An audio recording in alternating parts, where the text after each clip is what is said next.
to Reading with Mr. White with me, Mr. White, this, The Nowhere Emporium by Ross Mackenzies, and today, chapter 36, the penultimate chapter, I believe. Oh, I can't believe we've come so far, haven't we, with this book? Right, so this chapter, I cannot wait for this. It's called Daniel versus Vindictus. Can you remember what happened last time in chapter 35? Daniel has challenged Vindictus, hasn't he, to a duel, I suppose. They've both agreed. Daniel's going to create a room in the Book of Wonders for Vindictus, and Vindictus is allowed to create a room for Daniel. There's a challenge in each room for them. Whoever comes out of the room first is the winner. Now, Daniel has agreed that if Vindictus wins, then he will help Vindictus find Mr. Sharp, and ultimately Vindictus will kill Mr. Sharp, won't he? If Daniel wins, then Vindictus has to leave them alone, basically. So they've both agreed to it. I don't know what's going to happen, but I know it's going to be very, very exciting. So get yourself comfy. Here we go. The doors did not appear together as Daniel had predicted. Thankfully, the doors did appear together as Daniel had predicted. Thankfully, the corridor in which the new door stood was largely intact, though the first signs of familiar cracks were creeping into the polished slabs. The doors were identical, arched and shining black with a gold doorknob. Oh, it's all this pressure of this final few chapters, I think. I can't read it properly. I'm nervous. The only difference between the two was the nameplates, each displaying the name of the challenger. As Daniel placed the Book of Wonders on the floor between the two doors, he sensed suddenly that the corridor was filled with people. He straightened up, looked around, and his eyes widened. The Emporium staff, at least those that were able, had come. They stood side by side, shoulder to shoulder, a ragtag band of misfits, some dabbing black ink from their leaking noses or leaning on their neighbours. Leading the pack, standing tall, was Caleb. He nodded to Daniel. "Come on, Daniel," he yelled to a smattering of cheers. "Yeah! Show him who's the boss," said someone else at the back of the crowd. "We believe in you." Daniel looked at Sharp, and suddenly his opponent did not seem quite so huge, or his task so impossible. He nodded to the crowd, his friends more thankful to have them with him than he could say. Then he said to Vindictus Sharp, "Ready?" Sharp unfolded his arms and did not try to stifle the smug smile that crossed his lips. "Always." I bet Sharp thinks that how can he possibly lose to this boy? They each turned to face the door that contained their challenge. They moved forward and reached for the doorknobs. Then they opened the doors and stepped into the unknown. What do you think the challenges will be? Why don't you let me know in the comments below? What might the challenges be for each other? Daniel was falling. The world around him was black and damp. He landed with a splash in a pool of water so cold that he thought his heart might freeze. Salt water filled his mouth, spurted from his nose as he coughed and choked. Everything was swaying and lurching up and down and up, turning his stomach. A flash of lightning lit up the world, cast light on a long, narrow space with metal walls and bunks and a galley kitchen. He was in a boat. Realization dawned on Daniel with a sickening lurch of his stomach. His feet barely touching the bottom of the pool, he struggled to a porthole and stared out at the black night. Another fork of lightning. For half a heartbeat, Daniel saw the sea, angry and swollen, waves like mountains crashing all around.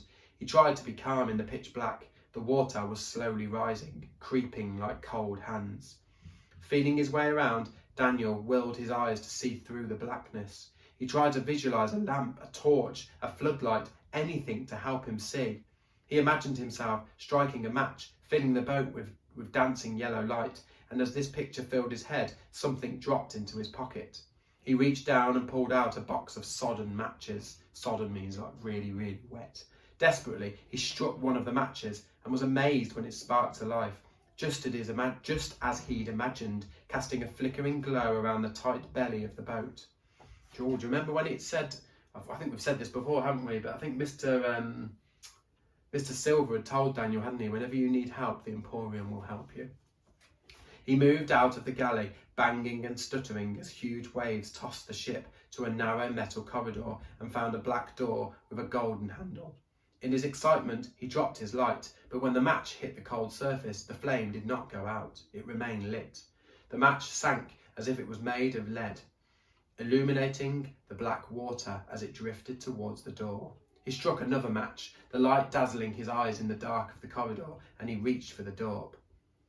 Sharp has underestimated me, he thought, as his hands closed around the handle. But something groaned, loud and metallic and old. There was a ping, and the ship juddered and shook and swung. The sound of rushing water filled Daniel's ears, and he held on tight on whatever his grasping hands could find as the boat began to tip up to fill with water. The floor became steeper and steeper, climbed and climbed until it was vertical, and all the time the doorway back to the Emporium, to Ellie and to Silver and his home was being submerged deeper and deeper. Water was spraying everywhere, catching Daniel in the face, filling his mouth and nose. He fell, tumbling, catching his elbow on the metal walls, and landed with a splash in the rising water that would soon fill the entire corridor, the entire ship. Sharp's cruelty shone through, bright as one of Daniel's matches. The idea was simple and brilliant. If Daniel were to escape, he'd have to face his biggest fear and avoid the same death that his father had suffered, alone in the dark with nobody's hand to hold. Oh, he is an evil one, isn't he? Sharp's door also led to darkness, though the absence of light did not last. Bright lights flickered on all around him, dazzling and familiar. Stage lights. The lock on the exit clinked shut. He stood on a grand stage with curtains of black velvet and a floor of polished mahogany. The place seemed vast, though it was difficult to tell. Dazzling lights shone at him from out in the theatre, making it impossible to see the audience. But there was an audience there. He could sense it, even if they were oddly silent and still. "This is my challenge?" he asked, flashing perfect teeth. "To perform, to amaze?" He laughed, wondering exactly what it would take to unlock the door. Perhaps some sort of approval from the crowd. Since the boy would soon be dead, it hardly mattered. But something about being on stage again, performing, appealed to him. He took off his coat and threw it in the air, where it became black smoke and evaporated. He looked to the audience. Silence. Perhaps pleasing this crowd would be more challenging than he thought.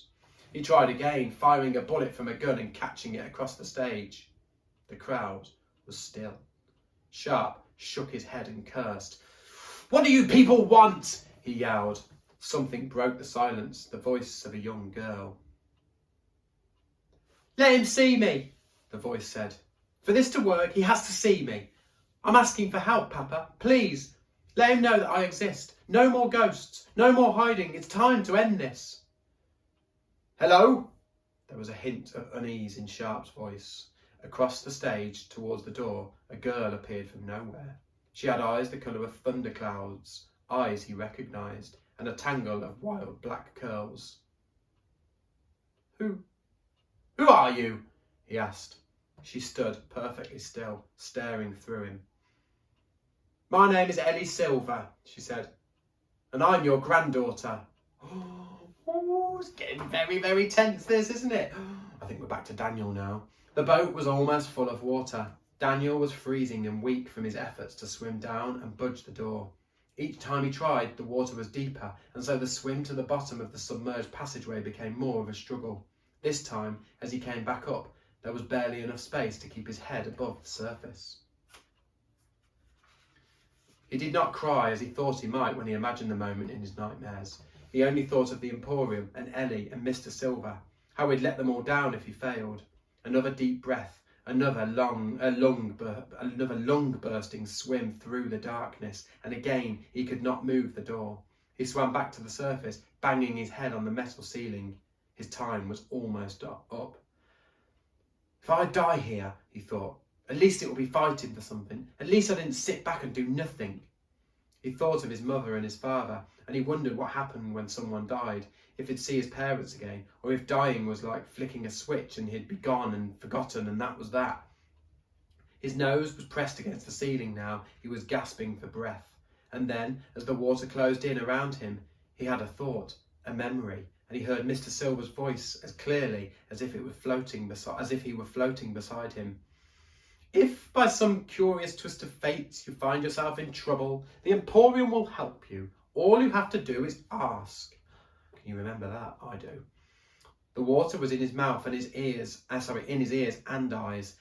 Help me, he said to the Emporium through a mouthful of freezing water. Please, help me. Help me find my way back. One last breath. Daniel felt the water envelop him. He dived because he did not know what else to do. He swam to the door, began one last attempt to open it. His lungs burnt. He fought and fought the overwhelming urge to breathe, ignored his body's desperate call for air. He began to fade. And then someone took his hand in the darkness, and another hand was fumbling in his pockets, removing the matches. A flash of blinding light lit up the black, shaking Daniel back to life. Someone grabbed him around the neck, and he found that he was staring into a face that was both familiar and strange, framed by a mane of hair, the same burning orange as his own. The man took Daniel by the wrist and pulled him back towards the door. Then Daniel stared into his eyes, nodded, and began to pull on the door. Daniel's lungs screamed, the pain made his ears ring, and he saw flashes of light in the corners of his vision. Who that was? Who do you think that was? Familiar face that had similar hair to his. But the door was budging. Slowly, surely, it was opening. The man gave Daniel a smile and nodded towards the door. Half in a dream, Daniel nodded back. He reached for the door with his hands like lead, and he pulled. The door opened. Daniel was sucked through the doorway like a spider down a plug hole. He landed hard, gasping cool, fresh air into his lungs. Water was flowing down the corridor and away. The book of matches lay beside him, and he kissed them and stowed them in his pocket as the Emporium staff mobbed him. They picked him up and patted him on the back and called his name. Every breath was a welcome gift. He was back in the corridor. He was alive. And he was quite sure that the ghost of his dead father had just saved his life. Is that who you thought it was? I think we're back to Sharp now. What are you talking about? Sharp sneered, though there was hesitation in his voice. Ellie took one step towards him. My papa told me that my mum left me on the doorstep of the Emporium in Edinburgh. He said she was a servant who wanted to have a better life. I think the servant part was true. That's how you treated her, isn't it? Sharp stayed very still. You are not real, he said. This is a trick. Is it? Said Ellie. I'm real, I promise you that, and I know all about you. You're a monster. You're dangerous. Papa has been protecting me from you all this time. He knew you'd take me away, treat me like you treated her. Treated who, for pity's sake? Ellie pointed to the crowd. The lights that had been blinding Sharp flickered out. He took a sharp breath and a half step back. There were 1,000 seats in the theatre, and every one of them was taken by the same person. A young woman with red curls and porcelain skin, wearing a white nightgown dyed red with blood from the knife that was sticking in her heart. Michelle? Whispered Sharp. His face was unreadable, but his voice shook.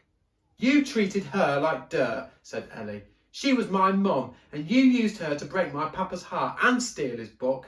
She hid away from you while you travelled and made your fortune, and she didn't tell you about me, because in the end, she wasn't like you. There was good in her. What do you want me to say? Said Sharp. Ellie returned the cold stare. Say you're sorry and mean it. That's all you have to do to open the door, to win. Silence. Sharp stood centre stage, just the way he liked it. He smiled. I don't have to do a damn thing, he said. He motioned to the door. Out there, through a door just like this, Daniel Holmes is dying. When his body goes limp and his last breath is gone, this door will unlock and the Book of Wonders will be mine. No sooner had he finished speaking when the lock on the door clicked and the door swung open. Sharp's coat appeared in his hands and he put it on and gave Ellie a cruel smile. You see, he said, It was only a matter of how long Mr. Holmes could hold his breath. Actually, I'm quite good at holding my breath. Daniel was sodden. He stood at the door, the Book of Wonders in his hands. The smug look on Sharp's face vanished. Impossible, he said. Daniel raised a finger in correction.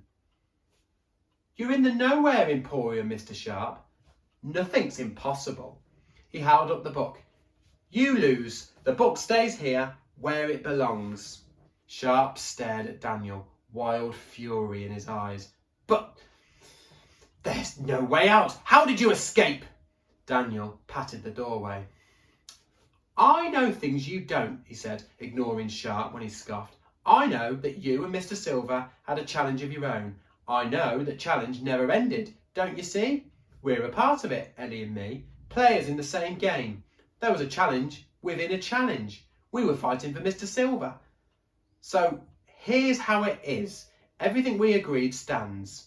You have to go and never come back. But everything you agreed with Mr. Silver all those years ago also stands. You have to stop stealing life from innocent people, stealing their time, their tomorrows.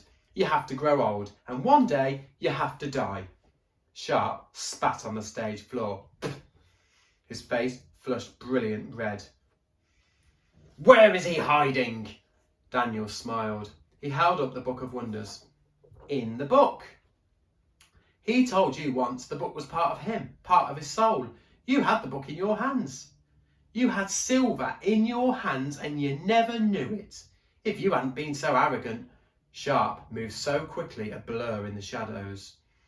Ellie screamed. Sharp was behind her, holding her tight, a knife to her throat. Behind Daniel, the crowd gasped. You have taken something from me today, Daniel Holmes, and nobody takes anything from me. So I intend to take something from you. This girl is my blood. She will come with me. Step aside or I slit her throat. Daniel shook his head. You don't understand, do you? The Emporium wants you to leave. I'd listen to it if I were you. Out in the theatre audience, the many versions of Michelle Sharp left their seats and began to lumber towards the stage. They climbed the steps, the slow walk of the dead, and formed a ring around Sharp. Stop this, he yelled. Stop it, I'll kill her. Cold hands wrapped around his wrist and prized the dagger from his grip. Ellie aimed a kick at his shins, squirmed free and wriggled through the crowd to Daniel. Oh, you took your time, she said. Can we finish this now? Then they turned back to Sharp, who was fighting through the crowds towards the door. I may have lost, he yelled, batting away one of the many Michelles, but nowhere in our agreement did it state that I had to leave you in one piece. He reached into his coat and his blades gleamed in the stage lights. The first two daggers missed their target, plunging deep into the wall beside the door, level with Daniel's head. But Sharp's third throw was true, and the knife spun through the dark theatre towards Daniel's heart. A flash of silver, a chattering call, and the magpie swooped down in front of him, wings spread wide. The dagger hit the bird in the chest, and the magpie exploded into a cloud of rubies, raining to the ground with a sound like falling stars. Sharp let out a roar of anger. He ran towards Daniel, knocking many versions of his dead daughter out of his path, his teeth clenched, veins popping in his forehead and neck. Daniel opened the book. He tried to stay calm as he found the correct page and ripped it out. At once the floor of the theatre began to break, to crumble and to fall to infinite darkness. The fury in Sharp's face had been replaced by cold fear. He quickened his pace, leaping as sections of the floor disappeared beneath him. The Emporium's glittering bricks closed in around the door, suffocating the doorway. One final roar and he leapt for the exit. But he fell short and tumbled into the abyss as the door disappeared, sealing him in a nightmare forever. The Emporium was silent, and then the staff roared, and Daniel and Ellie were surrounded by cheering people wanting to hug them, to lift them, and to carry them on their shoulders. Give them space, cried Caleb. They haven't finished yet. Daniel scrunched the page up. He handed it to Ellie, took the matches from his pocket and lit one of them. Ellie held the page to the orange flame. They watched it burn together until all that remained was a small pile of ash. What a chapter. Can you believe those 2 challenges? I cannot. Well, actually, I can believe that Vindictus Sharp put Daniel in his own worst nightmare, didn't he, in that boat? And who should come and save him? Well, the Emporium saved him, but they sent his dad to help him, didn't they? And what a challenge that was for Vindictus Sharp as well. On that stage, with face to face with his granddaughter, and then about 1,000 versions of his dead daughter. And we knew, didn't we, Vindictus Sharp wasn't going to give up without a fight. And what a fight it was at the end. But Daniel stayed calm. Once again, Silver Magpie helped him, didn't he? We're on to chapter 37 next. It's the last one. I know you're going to join me. I'm so excited. We've come all this way together, haven't we? Make sure you come back next time for the final chapter, chapter 37, Pages in the Wind. See you later.